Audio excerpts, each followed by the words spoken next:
Assalamualaikum warahmatullahi wabarakatuh. Waalaikumsalam. Pemirsa Aswaja TV dimanapun Anda berada, Alhamdulillah dapat bertemu kembali dengan saya Saifullah Amin dalam program Halaqah. Kali ini kita akan berbincang-bincang tentang Islam Nusantara, di mana Islam Nusantara saat ini adalah menjadi sebuah isu yang cukup bombastis, isu yang cukup diramaikan oleh para intelektual dari berbagai kelompok.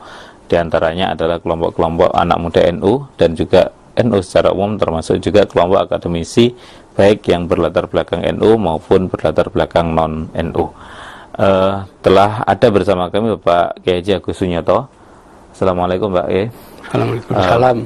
Beliau ini adalah salah seorang tokoh dan sejarawan Nahdlatul Ulama, dan beliau juga salah seorang dari tim di PBNU yang membidangi tentang kelahiran upaya gerakan Islam Nusantara ini. Mungkin bisa dijelaskan kepada para masyarakat dan khususnya pemirsa Aswaja TV tentang apa dan mengapa Islam Nusantara ini kembali dimunculkan ke permukaan sebagai sebuah diskusi intelektual. Ya. Assalamualaikum warahmatullahi wabarakatuh. Islam Nusantara itu adalah salah satu sebutan ya dari realitas sosial amaliyah agama Islam yang diwarisi dari ajaran Wali Songo zaman dulu. Ya, itu nanti macam-macam namanya. Ya. Jadi Wali Songo itu dalam dakwah Islam, ya, kita anggap dalam sejarah yang paling berhasil. Kenapa? 800 tahun Islam nggak bisa diterima di sini. Tapi sejak munculnya Wali Songo, Islam meluas. Ya. Disebarkan sampai ke pelosok-pelosok dan dianut oleh masyarakat. Kenapa? Dengan pendekatan-pendekatan itu. Seperti yang pernah saya jelaskan, bagaimana tugasnya Siti Jenar, tugas Sunan Bonang, itu menghasilkan sebuah ajaran ya, yang secara baku dianut oleh masyarakat, tidak bisa lepas. Ya, seperti selamatan itu menjadi identitas masyarakat tradisional di sini yang mewarisi Wali Songo itu. Ya. Nanti ada menyebarkan pandangan-pandangan Islam melalui wayang misalnya. Itu dijelaskan dan seterusnya. Kenapa? Wali Songo yang ngajarkan. Melalui tembang, melalui siiran, mocopat dan seterusnya. Itu melekat dalam kehidupan masyarakat sehari-hari. Ya. Dan sejak Wali Songo dan penerus-penerus Wali Songo yang mewariskan ajaran itu, tidak pernah ada masalah. Ya dijalankan begitu saja. Masalah baru muncul ketika seorang sosiolog Belanda namanya Christian Schunck-Hurgronje. Ya. Dia pernah tinggal di Mekah lama, ya. Dan kemudian meneliti Islam, lalu di Indonesia waktu itu namanya Hindia Belanda. Dia mengamati secara sosiologis masyarakat di Aceh, Jawa, dan dia punya kesimpulan Islam di Nusantara ini, ya, di Hindia Belanda, ya, di Indonesia itu hanya permukaan, dalamnya bukan Islam. Kenapa? Dia mendapati segala amal yang dilakukan orang Islam di Indonesia tidak bisa dipahami sama dia. Karena yang selama ini dia pahami adalah Islam di Timur Tengah. Mana ada orang Islam selamatan, ya, kenduren, ya, percaya pada primbon-primbon, pitungan dan seterusnya. Itu bukan ajaran Islam. Kenapa yang dilihat Schunck-Hurgronje waktu di Mekah? Nggak ada itu tradisi-tradisi. Ya, bagaimana orang hamil diperingati 7 bulan? Nggak ada, itu bukan ajaran Islam. Udah. Karena dia mengatakan Islam di Hindia Belanda ini bukan Islam yang sebenarnya. Hanya topengnya saja Islam, tapi sebetulnya bukan Islam. Nah, dengan teori splitting teori untuk memecah umat Islam yang selalu melakukan perlawanan waktu itu, Schunck-Hurgronje kemudian punya gagasan agar kalangan pesantren dan orang-orang Islam tidak selalu berontak terhadap pemerintah. Ya. Jadikan anak-anak mereka sebagai orang modern. Kalau orang sudah modern, pelan-pelan dia akan meninggalkan agamanya. Ini pandangan ini disambut Van de Venter dan kemudian disepakati pemerintah. Bagaimana memodernisasi anak-anak orang-orang Islam? Lewat pendidikan. Ya, ini yang tahun 1901 ditetapkan politik etis, dibukalah sekolah di Hindia Belanda ini. Sudah, anaknya orang-orang Islam itu masuk semua ke situ. Ya diajari pemikiran modern. Ya, bahwa pandangan paradigmatik tentang modern sebagaimana yang ditetapkan Auguste Comte, ya, orang modern adalah orang yang berbicara soal fakta, tidak mempercayai hal-hal di luar fakta. Jadi dia hanya percaya fakta. Ini buku, faktanya buku. Ya. Jangan bicara ada buku gaib, jangan, tidak percaya. Segala sesuatu yang tidak bisa disaksikan panca indera itu bohong aja. Ya. Semuanya harus bisa disaksikan panca indera. Karena itu agama macam-macam dianggap khayalan manusia. Nah, pemikir positivis inilah yang membangun konsep dan sistem serta filsafat pendidikan yang kita sebut schooling system. Disitulah model-model pemikiran-pemikiran sekuler diajarkan. Dari sekolah inilah kemudian nanti muncul kelompok orang-orang yang menampakkan diri sebagai Islam modern. Kenapa? Didikan sekolah, modern. Cara pandang mereka mengikuti cara pandang Sunan Guru-gurunya. Melihat masyarakat Islam tradisional yang tidak sekolah dianggap primitif tradisional, itu permukaannya aja Islam, dalamnya bukan Islam. Dan mereka melihat, oh yang Islam itu ternyata tata cara sholatnya ini, tapi yang lain itu tidak Islam. Disitulah mereka mengklasifikasi. Yang dilakukan orang Indonesia ini ternyata ada beberapa penyakit virus bakteri, namanya TBC, takhayul bid'ah khurafat. Itu mereka getol memerangi tradisi budaya yang dijalankan masyarakat, ya, yang terdidik di pesantren itu. Itu kita lihat ini proses sejarahnya itu. Ya. Bagaimana ulama-ulama dari kalangan pesantren berusaha mempertahankan Islam warisan Wali Songo itu. Ya selamatan. Ya. Kalau maulid ada upacara sekaten, ya, lidahnya orang Jawa menyebut syahadatain itu tidak bisa sekaten. Ya. Kalau bulan Muharram atau bulan Syuro bikin bubur, itu tradisi yang diajarkan sejak zaman Wali Songo. Mati diperingati 3 hari, 7 hari, 40 hari, seterusnya itu dipertahankan. Ya.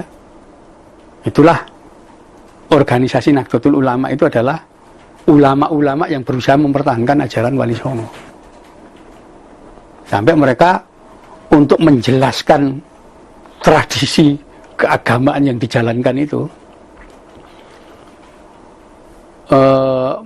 membuat satu pandangan paradigmatik bahwa kita itu adalah ahlus sunnah wal jamaah ala madzhabil arba, mengikuti 4 mazhab, untuk menjelaskan saking luasnya. Ya. Itu yang belakangan disebut ahlus sunnah wal jamaah an-Nahdiyah. Tetapi itu kan baru dari kacamata fikih. Ya. Sementara yang diwariskan Wali Songo jauh lebih luas dari itu. Ya. Kesenian, kebudayaan, ya. Tradisi, adat istiadat tidak terwadai itu, tidak terjelaskan oleh fikih itu. Ya. Nah disitulah mulai muncul bagaimana kalau semua warisan yang luas ini kita sebut Islam Nusantara. Kenapa? Adanya hanya di Nusantara. Di tempat lain tidak ada. Ciri khas tradisi itu. Ya. Mungkin ada tapi dalam bentuk yang lain. Iya, bentuk yang lain. Tapi di sini kan sangat kompleks. Ya. Nah, orang seringkali memandang hanya bentuk fisiknya yang dilihat. Ya. Pesantren letaknya di desa, buku yang dibaca buku kuno. Karena itu ini sekolah primitif tradisional, ya, lokal sekali. Mereka hanya melihat permukaan aja. Lokasi di desa berarti wong deso, kiai itu pasti deso. Dia tidak melihat bahwa kitab-kitab itu adalah kitab yang ditulis oleh berbagai ulama dari berbagai negara, berbagai bangsa di situ.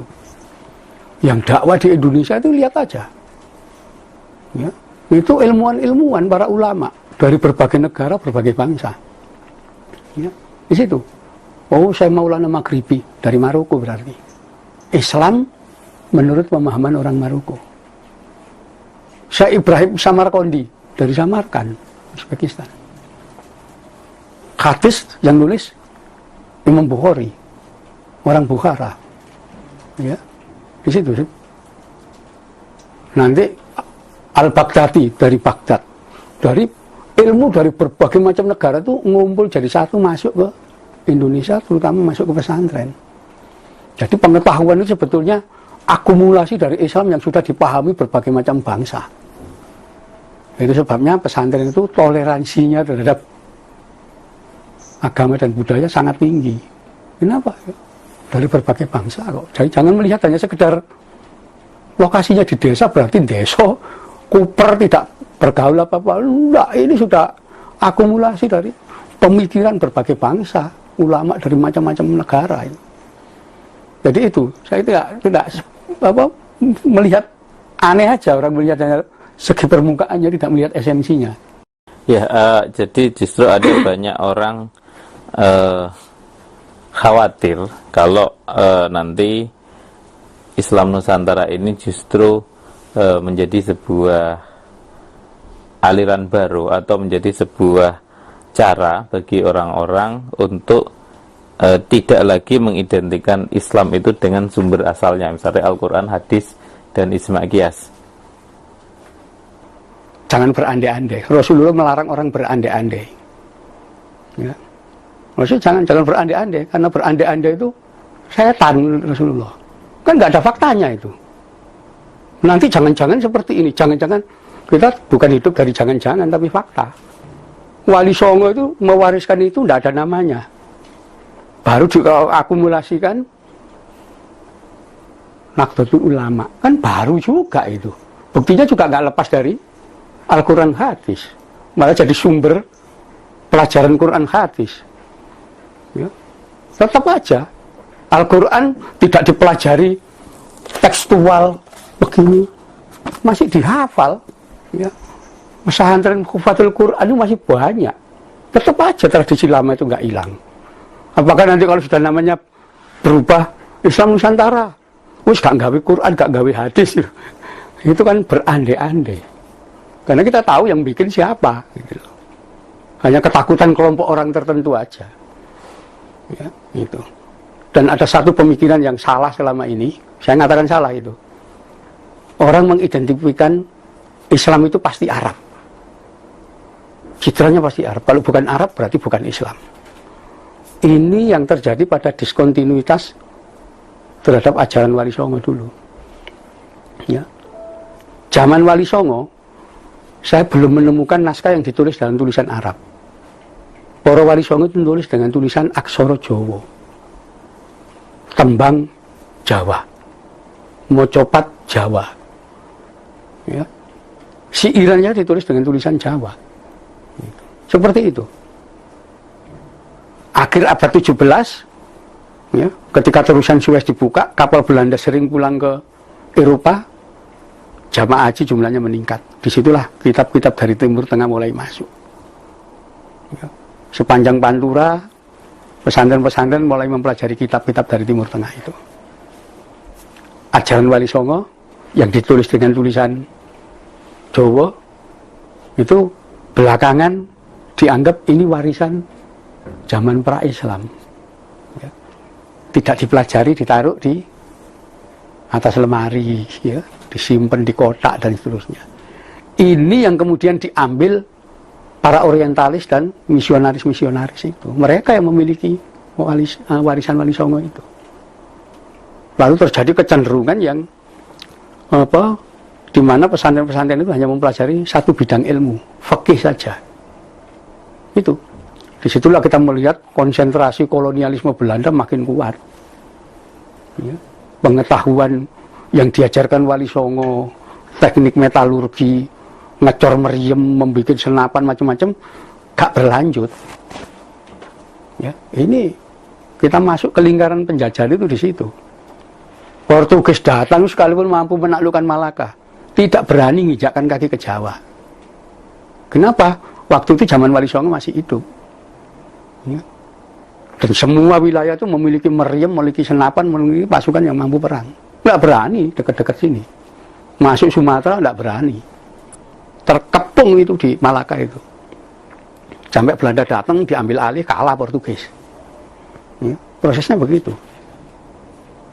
Nah, setelah ilmu pengetahuan yang dikembangkan Wali Songo tidak berkembang, hanya sekedar ilmu fikih, itu konsentrasi kolonialisme meningkat sudah. Belanda itu semau-maunya jajah kita. Gitu. Itu fakta. Kenapa? Jadi terkait dengan berbagai aplikasi yang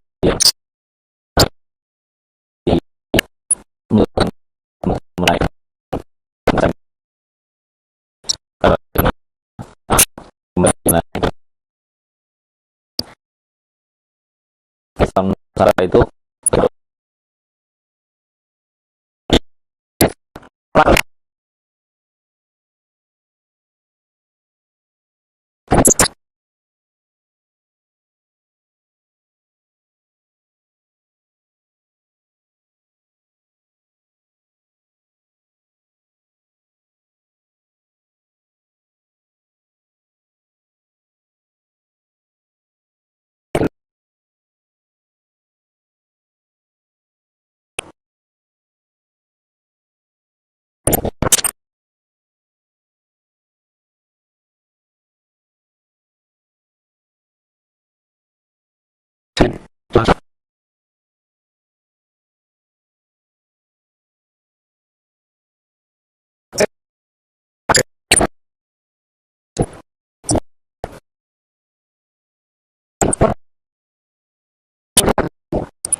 kira-kira ada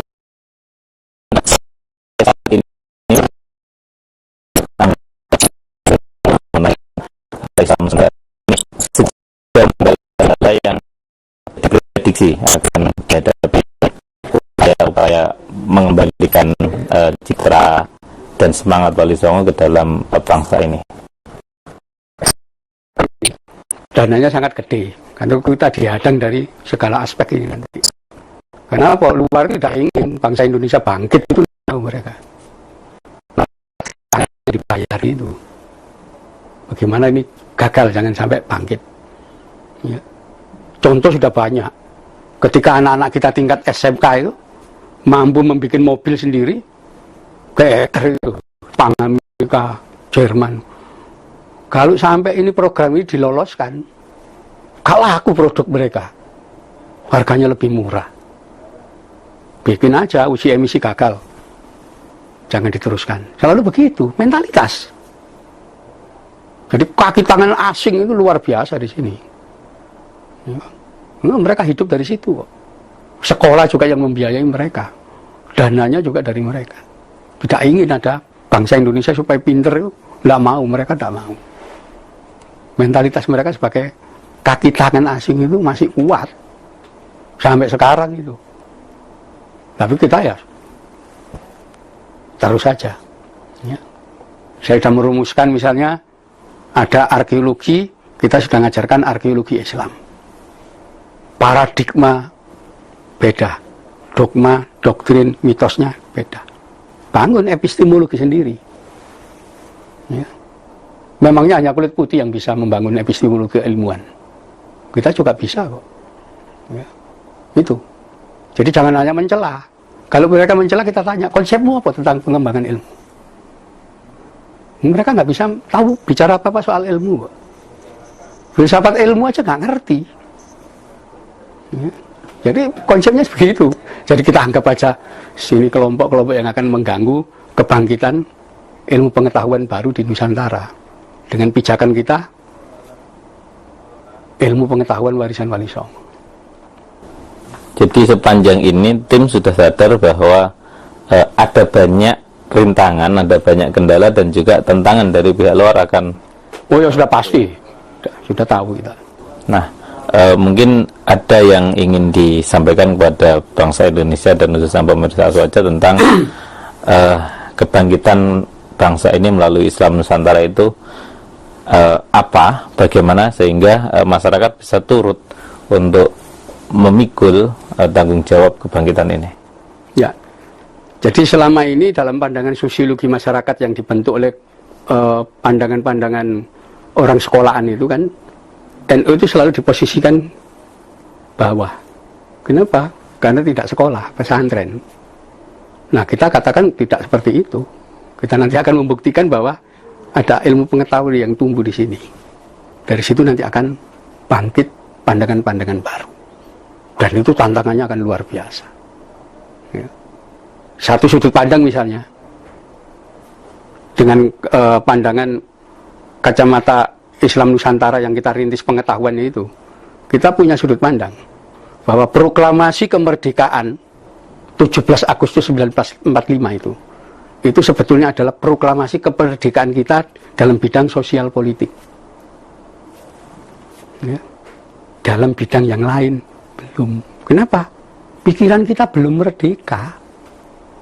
Ya. Usaha Bung Karno ya, membawa serta kemerdekaan pikiran gagal kok. Ya. Dihabisi sampai beliau jatuh, dikembalikan lagi mentalitas inlander. Apa katanya orang luar negeri? Ya. Kedaulatan yang dicita-citakan untuk kita bangkit sebagai bangsa yang merdeka, berdaulat, adil dan makmur itu nggak terwujud. Kenapa? Mentalitas orang. Kaki tangan asing itu luar biasa. Ya. Nah, karena itu lewat pandangan yang kita cakup dalam Islam Nusantara, kita tekankan, kita harus mulai bangkit. Bukan sebagai inlander. Ya. Pikiran kita, bangun pikiran sendiri. Itu sebabnya sempat saya rintis pemikiran aliran yang disebut post hegemoni. Ya. Kenapa? Karena selama ini kita sudah dihegemoni oleh paham-paham pengetahuan ya, dalam segala aspek oleh Barat. Kita dibodohkan, disuruh meyakini bahwa apa yang mereka tanamkan itu benar. Kita menolak, enggak, itu hegemoni, bukan fakta. Yang kita butuhkan adalah fakta. Nah, kita ngajari anak-anak untuk belajar fakta.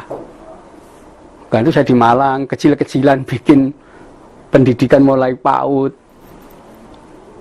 RA, MI, ya, itu dalam rangka ini, merintis ini.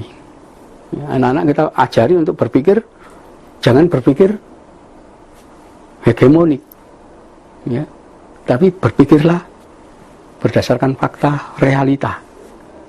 Ya. Misalnya, ada satu pandangan tahun 1909 bangsa Indonesia yang melek huruf cuma 1%, 99% buta huruf. Saya tolak, nggak benar itu. Ya. Kalau Anda ingin dibenarkan 1% yang melek huruf itu melek huruf Belanda. Anda jangan mengira kiai-kiai dan santri-santri di pesantren itu buta huruf.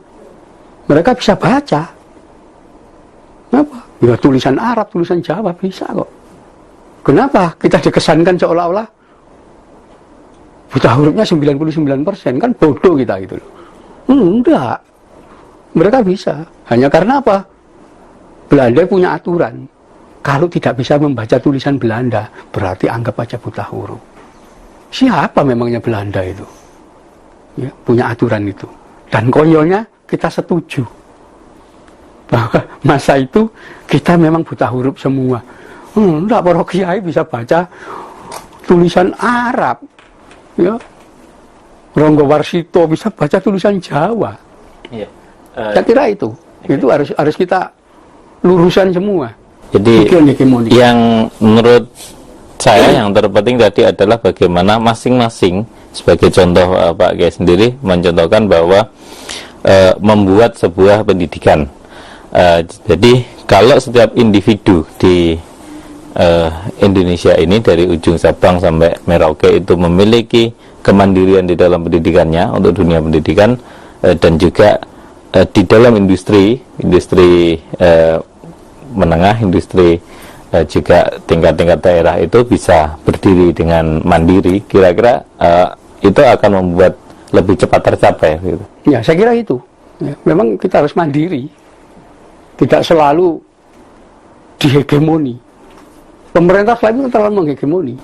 Ya, artinya Islam Nusantara ini adalah gerakan yang bukan hanya tertuju pada titik wacana agama, wacana budaya, dan wacana pemikiran sosial saja. Tidak.